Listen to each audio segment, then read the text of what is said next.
पहला क्वेश्चन था सूत्र एकाधिकरण का प्रयोग करके आपको बताना है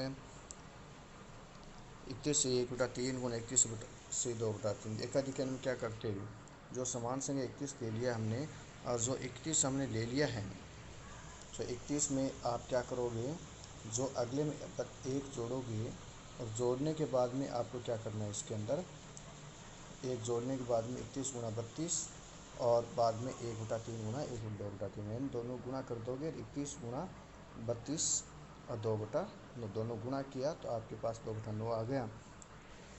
इस प्रकार आपको आगे हल करना है। अब इसके बाद में 992, ये इनका सही है एकदम, किसी बच्चे ने किया है इसका एकदम, उसके आधार पर बता रहा हूँ। अच्छा काम किया हुआ, थोड़ी सी लाइनें खींच देना भी जिसका भी। सूत्र प्रावर्त योजितेन द्वारा हल कीजिए। तो इसके अंदर आपको इसने तरीका दूसरा 2x + 3, इसको पहले उसने वज्र गुणा कर लिया है, तो 1 को 6x + 3 से जब वज्र गुणा किया, इनको वज्र गुणा किया 6x + इन 3 को क्या 3 दूध, इनको वापस उसने इंटू किया तो वापस 3x + 4 आ गया। इन 3 को 3 दूध 6, 3 को 3। अब ऐसा होने पर उसका सूत्र लगाया, सूत्र प्रवर्ती का पहला ही सूत्र लगा दिया उसने। पहला सूत्र क्या था, ax + b = cx + d, x = d - b a - c।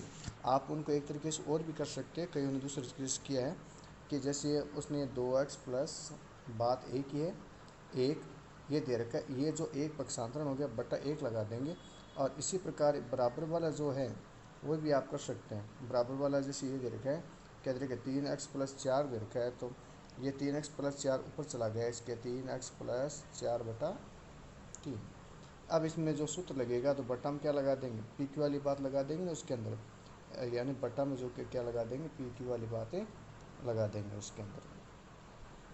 उसमें आगे होगी क्या बात आपके,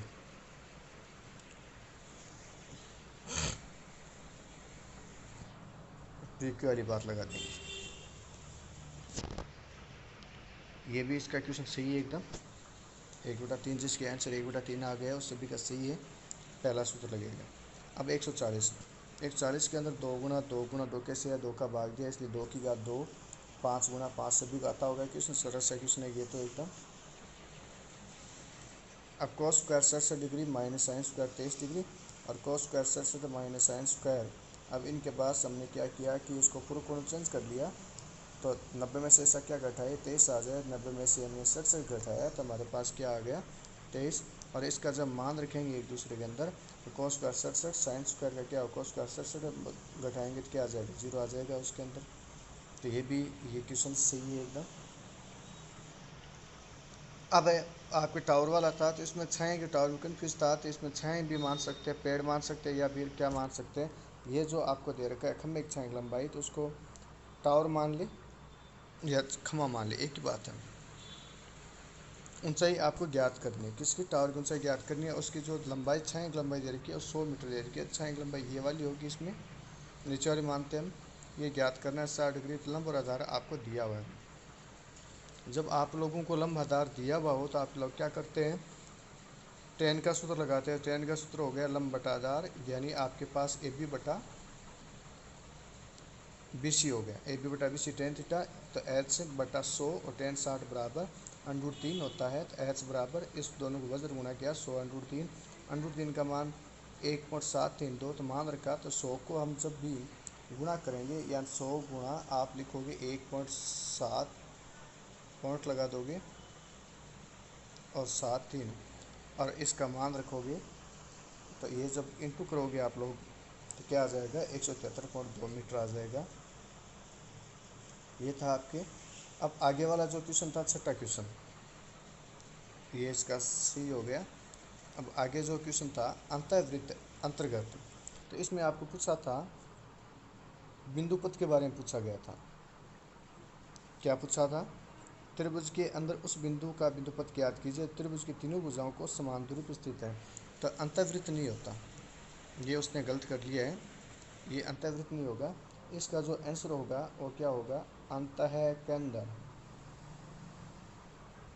अंतःकेंद्र होगा। और जो चित्र बनाया जाएगा तो किस प्रकार बनाया जाएगा, वृत्त अंदर की तरफ बनेगा इसका, और किसका समद्विभाजक करते हैं, अंदर की तरफ बनाते हैं तो भुजाओं का समद्विभाजक करते हैं, और कौन करते हैं फिर कोणों का समद्विभाजक, यानी आप इस प्रकार काट के कोणों का समद्विभाजक जब चित्र बनेगा, इसका जो आंसर होगा क्या होगा, अंतःकेंद्र। वृत्त के सतह पर स्थित बिंदु से केवल एक ही स्पर्शरेखा खींची जा सकती है। यहाँ एक ही स्पर्शरेखा खींची जा सकती है। इसको जो चित्र पेंसिल से आपको परीक्षा में करके दिखाना है। दूसरा है, एक पास से फेंकने पर सम संख्या आने की प्रायिकता ज्ञात कीजिए। 8वां क्वेश्चन। तो 1 2 3 4 5 6 आपके पास जो थे सम अंक आने के परिणाम 2 4 6 थे, तो n बराबर 3। तो अतः प्रायिकता P बराबर कुल अनुकूल परिणाम बटा कुल संभावित परिणाम। तो आपके पास जो सम संख्या थी 2 4 6, 3 बार हो गई, 3/6 बराबर 1/2। तो इस प्रकार इसके आंसर थे 1/2। प्रतीक ने पहली यातायात लाइट, ये क्वेश्चन था सड़क सुरक्षा संबंधी। प्रतीक ने पहली दूसरी तीसरी यातायात लाइट को क्रम से 5 12 9 19 सेकंड में पार किया, तो ये समांतर श्रेणी बन गई 5 12 19, यानी A1 A2 A3। अब आपको ज्ञात करना है उसने टोटल 10वीं यातायात साइकिल पार करने में कितना समय लगेगा, यानी A10 ज्ञात करना है। क्या ज्ञात करना है आपको, A10 ज्ञात करना है। तो A10 और A10 के अंदर अब आपके पास क्या क्या आ गया, अब D का मान क्या आ गया, 7 आ गया, N का मान 10 हो गया। तो AN बराबर A plus N minus 1 into D. A10 तो 5 प्लस N का मान 10, 10 माइनस 1 इंटू 7, 10 में 1 से 9 से 63, 63 में 5 68। अतः वो 10वीं लाइन जो प्रायिकता वो थी लाइन, और आपको कितने मिनट पार करेगा, 68 सेकंड में पार कर देगा। अतः निकलिंग विधि वेरी मोस्ट क्वेश्चन है ये, जो परीक्षा में पूछा जा सकता है, निकलिंग विधि। तो निकलिंग विधि में क्या करते हैं, आप क्वेश्चन क्या देखिए, 11 10 34 भाग 889। अब आपको 3 खंड बनाने, थोड़ा सा उसको अच्छा बनाने के लिए ऊपर इस खंड के नाम लिख दें कि भाई ये फर्स्ट खंड है, ये सेकंड खंड है और ये थर्ड खंड है। अब लिखने के बाद करना क्या है आपको, इसमें जो आधार दे रखे 889, 1000 की संख्या पास है, विचलन जो आधार थे 1000 हो गया, विचलन कितना जितना कम पड़ गया, ज़्यादा हो तो माइनस में लिखना है, कम होने पर प्लस में लिखना है। 111 तो संख्या विचलन 889, विचलन 111। अब आपका 889 यानी आधार में 3 जीरो है, तो यहाँ से 3 संख्या उतारोगे 0 3 4, इस साइड उतार दो, बच गए जो यहाँ पर। अब आगे आप हल कैसे करते हैं उसको देखिए, एक एक अंक उतारा, 1 का 1। अब जो 1 का है 111 को 1 से गुणा करना है, 111 1 से गुणा किया 111, 3 अंक हो गया, 1 2 3। अब एक एक जोड़ लो, 1 1 कितने हो गए आपके पास, 2 हो गए, 1 1 2। अब 2 को गुणा किनसे करना है, 111 से, 111 को 2 से गुणा किया तो कितने हो गए, 111 222 हो गए। तो 2 2 2 3 जगह आगे। अब 1 1 2 2 2 कितने हो गए, 4 हो गए, 4 को 111 से किया 144, 4 4। अब उतार दिए 4 4 8, 4 4 क्या हो गया आपके पास, 8 आ गए, और 3 2 5 4 9, 2 और 1 3 4 7। अतः ये भागफल कहलाएंगे आपके पास, क्या कहलाएंगे, भागफल कहलाएंगे 124, और शेष में क्या हो गया, 798 हो गया। अब अगला क्वेश्चन था, दो संख्याओं का आपको लेस है, एलसीएम क्या दे रखे, 4207 दे रखे, तो एक संख्या 14 दे रखी है। तो दूसरी संख्या आप वी एक्स मान लो, पहले वी एक्स।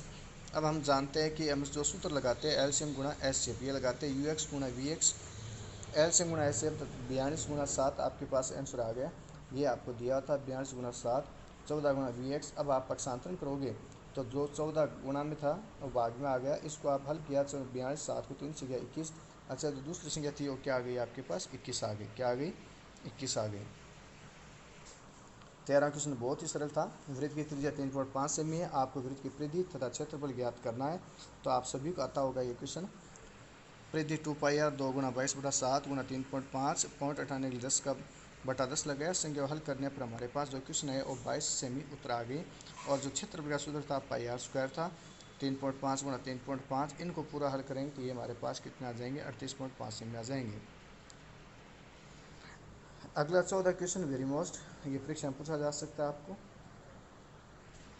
माना कि घन की भुजा आपको ज्ञात करनी है, तो हमने माना घन की भुजा एल और संपूर्ण परिक्षेत्र क्षेत्र 1014 मीटर स्क्वायर दिया हुआ है।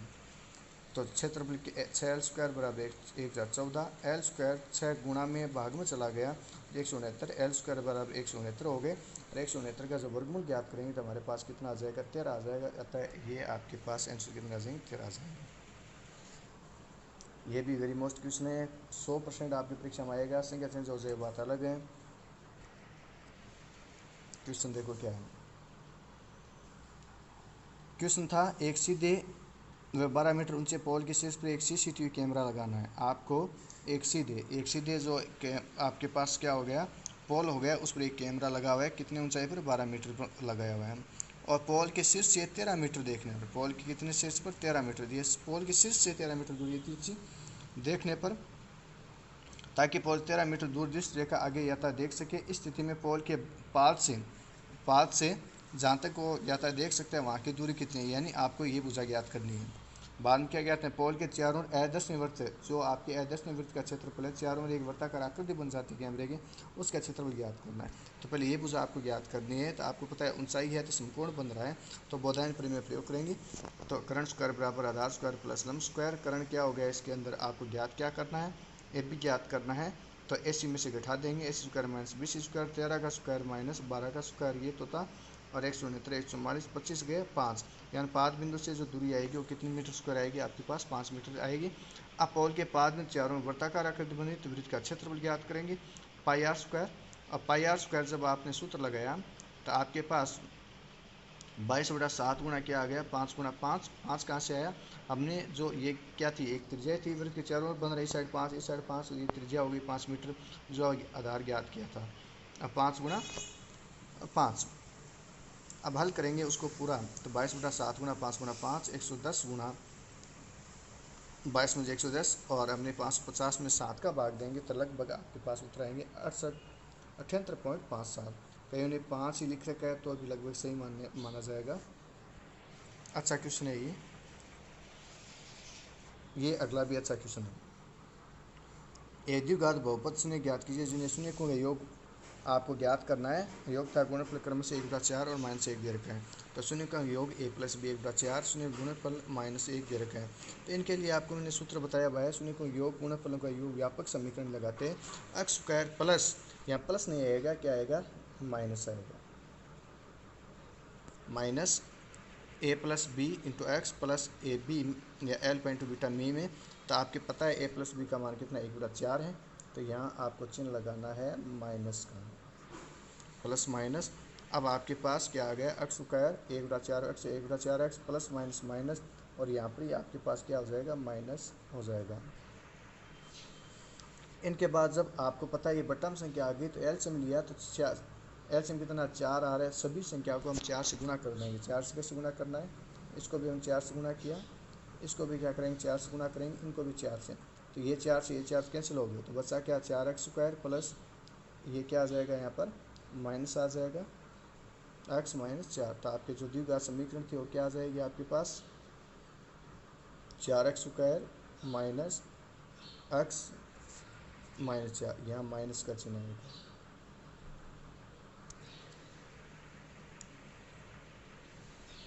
अब मैंने जो प्रश्न करके किसी कॉपी से बताया तो इसका अर्थ ये हो गया कि आपको क्वेश्चन करने कैसे, थोड़ी लाइनें और डालने की समझिए, सुंदर काम लगे। अब 2 अंक वाली से 3 से विभाज्य संख्या किसी है, तो ये कईयों ने ध्यान नहीं दिया है क्वेश्चन करते समय। आपको पता है 2 अंकों वाली संख्या पूछी है, नहीं कि 1 अंक वाली, कईयों ने 3 से कर रखा है। तो 3 से कर रखा है तो आपको 2 अंक वाली संख्या 10 से स्टार्ट होगी, 10 से 99 तक, तो 12, 15, 18, 21, 99 तक, 3 से नहीं गिनना आपको। तथा प्रथम पद 12 होगा, नहीं कि 3 होगा, और डी का मान 3 हो गया, अतः आपके पास लास्ट पर 99 हो गया। तो एन बराबर a + n - 1 × D. A N का मान क्या, 99 हो गया, ए का मान 12 और एन का मान n - 1 × 3, और 99 प्लस का 12 है तो माइनस का 12, n - 1 गुना 3, और 87 आए, और 3 गुणा में भाग दिया तो ये हमारे पास 29 आए। तो आपके पास जो आंसर आएंगे वो क्या आएंगे, 30 आएंगे। अब आगे वाला क्वेश्चन कुछ ज़्यादा ही इम्पोर्टेंट है, सब इम्पोर्टेंट क्वेश्चन है इसके। 18वां क्वेश्चन, कितना अच्छा क्वेश्चन पूछ रखा था। आंधी के कारण एक वृक्ष का ऊपरी भाग टूटकर क्षैतिज तल पर 60 डिग्री कोण बनाता है। वृक्ष का शिखर क्षैतिज तल पर वृक्ष के जड़ से 10 मीटर की दूरी पर मिलता है।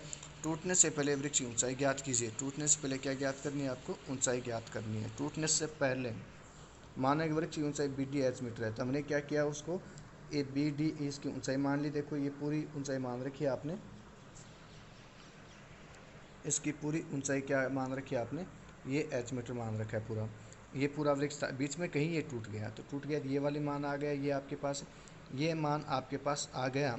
इनके बाद हमने क्या किया कि ये टूटकर ज़मीन से कितने मीटर छूने लगता है, 5 बिंदु से 10 मीटर छूने लगता है। अब आपको टूटने से पहले यानी आपको ये वाला माप ज्ञात करना है और ये वाला माप का ज्ञात करना है। आपको पता है ये वाला माप और ये माप दोनों बराबर है। यदि आप इसको अक्स मानोगे, इनको भी क्या मानोगे, अक्स मानोगे, दोनों को जोड़ दोगे यानी ये मान बराबर आएगा, तो आपके पास पहले क्या लेते हैं, ये छोटा त्रिभुज बना है ए बी सी डी का मान लेंगे हम। ए बी सी डी क्या लेंगे, सी डी का मान लेंगे। आगे हो गया समझ में आपके। तो पहले वाला मान लेंगे तो सी डी बराबर क्या आ जाएगा आपके पास, ए सी आ जाएगा। ये दोनों मान एक जैसे अभी बताया, दोनों एक्स एक्स मान लिया हमने इसको। अब वृक्ष की ऊंचाई बी डी मानी है, बी डी के दो भाग हो गए, बी सी प्लस, ये दोनों ज्ञात करने पड़ेंगे। अब हम ज्ञात करते हैं, पहले जो हमने भाग था ये वाले ने ए बी सी का मान लेंगे। सूत्र किसका हो, टेन का हो गया, टेन 60 बराबर लंब बटा आधार। तो हमने लिया है बी सी बटा ए बी बराबर टेन 60 हो गया। बी सी ज्ञात करना है और ए बी का मान 10 दे रखा है और टेन 60 का मान √3 होगा। अतः बी सी बराबर कितना हो गया, 10√3 और बी सी बराबर √3 1.73 हो गया। तो √10 को किन से गुणा करना है आपको, इनसे जैसे 10 से गुणा करेंगे तो 1 पॉइंट और चला जाएगा। टोटल कितना हो गया, 17.32 मीटर हो जाएंगे आपके पास। कितने हो गए, 17.32 मीटर। अब आपके पास ए बी सी के अंदर क्या था, इस प्रकार का चित्र था, ये वाला चित्र था। ये वाली भुजा बच गई आपके पास। ये वाला भुजा तो ये आधार आपको 10 दे रखा है, तो आधार और क्या हो गया, कर्ण हो गया। आधार कर्ण ज्ञात करना है तो आपको किसका सूत्र लगाना है, कॉस का लगाना है। तो cos 60 ए बी बटा ए सी, ए बी का मान हमें ज्ञात करना है, ए बी का मान 10 दे रखा है और कर्ण है ए सी बराबर 1/2। cos 60 का मान क्या हो गया, 1/2। हल किया तो ए सी का मान 20 मीटर हो गया। दोनों को जोड़ेंगे, ए सी और ए बी को दोनों को जोड़ा तो 17.32 20 और 37.32 मीटर आपके टोटल ऊपर आ गए। ये भी पूरा क्या सही है इसका। अब आगे लेते हैं हम इसका क्वेश्चन संख्या 19। ये भी अच्छा क्वेश्चन है, पर्सनालिटीज का क्वेश्चन। देखो क्या है, एक त्रिभुज एबीसी में माध्यिकें एडी बी और सी एफ बिंदु जी पर प्रतिच्छेद करती है। तो यदि ए जी बराबर 6 सेमी है, ए जी बराबर कितना बताया गया है, 6 सेमी, बी बराबर 9 सेमी, जी एफ 4.5 सेमी और जी डी और बी जी आपको ज्ञात करना है। देखिए ध्यान से, आपको माध्यिकें दे रखी हैं। माध्यिकें आपको पता है 2:1 में विभाजित होती है। तो त्रिभुज ए बी सी के माध्यिक ए डी बी और बिंदु जी पर प्रतिच्छेद करती है। इसका मान आपको दे रखा है, तीनों का चित्र बना लोगे। ज्ञात क्या करना है, देखो आपको जी डी ज्ञात करना है, जी डी ये वाली भुजा ज्ञात करनी है आपको, जी डी ये ज्ञात करना है आपको। और फिर आपको ज्ञात करना है बी जी, तो बी जी हो गई ये वाली भुजा, तो बी की आधी होगी। अब आपने जब मान रखो, हम जानते हैं कि केंद्र के माध्य के 2:1 में प्रतिच्छेद करती है। तो माध्य का ए डी, तो इसका सूत्र क्या लगे, ए जी बटा जी डी, ए जी बटा जी डी बराबर 2/1। ए जी का मान 6, जी डी का मान कुछ है नहीं, वजन गुणा किया, अतः जी डी बराबर 6/2 बराबर क्या आ गया, 3 सेमी आ गया। अतः ये माध्य का बी में था, तो माध्य का बी ए में देखो क्या था, बी ई, तो बी जी बटा जी, इसमें क्या लगा दें, बी जी बटा जी, जी बटा बी जी लगा देंगे। आपको पता है माध्य का बी से बी जी बटा जी बराबर क्या होता है, 2/3 होता है, कि 2:1 अनुपातों का योग जो और आ रहा है 2:1 पूरी भुजा है। तो अनुपातों को जोड़ा तो 2 और 1 कितने हो गए आपके पास, 3 हो गए। तो बटा में क्या लगाएंगे, जो बी जी का मान 2 और बी का मान क्या हो गया, 3 हो गया। ऐसे ही आपको बताया था दोनों पक्षों एक जोड़ने पर उसकी सहायता से हल कर सकते हैं।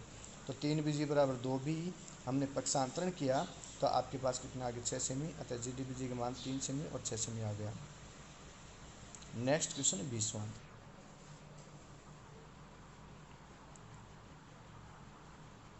देखिए कैसे दिया सवाल।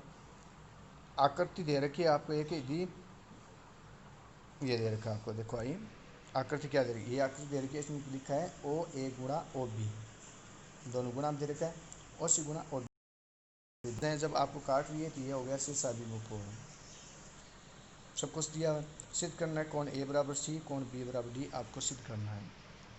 अब इनके अंदर किया क्या है, देखो उपपत्ति क्या है, ओ ए गुणा ओ बी। तो आपको पता है कि गुणा में है, आपको समरूपता दर्शाएंगे तो बट्टा में करना पड़ेगा, 11वीं प्रश्नावली का। तो इनके अंदर आपको कौन सी भुजा बराबर आएगी, तो ओ बी तो आएगी नहीं, इस साइड कौन सी आएगी, या ओ सी दोगे या फिर क्या दोगे आप, ओ डी दोगे। तो हमने ओ सी का पक्षांतर, ओ सी गुणा में था, आपके पास क्या आ गया, बटा में आ गया। इसी प्रकार इसमें भी ओ बी क्या आ गया, बटा में आ गया। ऐसी स्थिति के अंदर क्या होगा, दो भुजाएं क्या हो रही है, समरूप हो रही है। और एक क्या हो रहा है इसका, इस प्रकार ए ओ डी शीर्ष अभिमुख कोण भी आ रहा है ना, इसमें मिसप्रिंट है, उसने सही नहीं किया है। एक और लिखना था उसने, क्या लिखना था, कोण ए और डी बराबर, और क्या था इसके अंदर, कोण सी ओ डी या बी ओ सी, कोण बी ओ सी, ए और डी बराबर क्या लिखना था, बी ओ सी, जिससे दोनों त्रिभुज क्या हो गए, समरूप हो गए। समरूप कैसे लिखो, नाम भी ध्यान रखना है, ए और डी, इसका नाम क्या रखा है आपने, ए और डी लिखा है, ओ ए डी लिखा है क्या, ओ ए डी एक ही बात है, ओ ए डी लिखा है, तो इसका मान क्या लिखोगे आप, ओ सी बी नाम लिखोगे। परिमेय अनुसार कौन सा नियम हो गया, ये दो भुजाएं थी, बीच का कोण था, अतः इसका नियम हो गया एस ए एस नियम हो गया। और इसका नाम क्या लिख दोगे, शीर्ष अभिमुख कोण लिख दोगे इसके बारे में।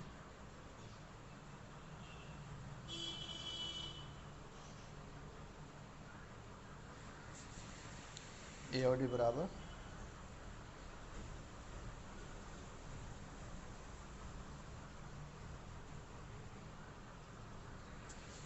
बराबर क्या हो जाएगा, बी एस सी हो जाएगा। अब इनके बाद हमने क्या किया, ये एस एस नियम से हो गया। अब समरूप त्रिभुज के कोण क्या होते हैं, बराबर होते हैं, ये बात यहाँ पर नहीं लिखनी होगी,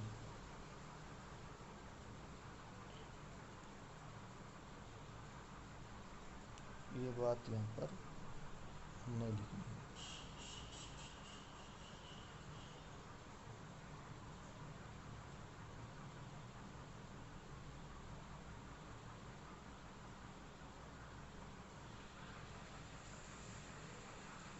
ये हटा दोगे, ये यहाँ पर नहीं है। अब इसमें क्या है, ए बराबर सी और डी बराबर बी, अतः एच बी यानी इति सिद्ध हो गया। अब अगला क्वेश्चन बहुत अच्छा क्वेश्चन है, ध्यान रखना है, तो चित्र सही बनाने हैं आप लोगों को, अच्छे क्वेश्चन चित्र बनाने हैं। ये टेम्परेली बनाया हुआ है, पूरा ऐसे वर्ताकार करके बाद में इसको बनाना है। अब देखिए इसके अंदर दिया है, आकृति में कोण ए बराबर 91 डिग्री दे रखा है, कोण ए बराबर क्या दे रखा है आपको, 65 डिग्री दे रखा है। आपको ए बी सी डी का मान ज्ञात करना है। आपको पता है इस बारे में कि ये 65 है, तो ये भी कितना होगा 65, क्यों, ये चक्रीय चतुर्भुज हो गया, क्या हो गया इसमें, चक्रीय चतुर्भुज हो गया। और चक्रीय चतुर्भुज के जो संगत कोण होते हैं यानी अंतराभिमुख कोण होते हैं वो बराबर होते हैं। देखो कैसे, ये 65 है, तो ये भी कितना आएगा। अब इसको स्टार्ट करते हैं, देखो चित्र, ए बी एफ और बी सी डी दोनों चक्रीय चतुर्भुज, आपको पता है दोनों क्या है, ये भी चक्रीय चतुर्भुज है और ये भी क्या है आपके पास चक्रीय चतुर्भुज है, दोनों क्या हो गए। और चतुर्भुज के समूह कोणों का योग 180 डिग्री होता है। समूह कोणों का योग कितना होगा, 180 डिग्री। ये 65 है, तो 180 में से इसको घटा देंगे, इस साइड का आ जाए। अब इस साइड का तो हो गया समूह कोण, ये बाहर का दे रखा है,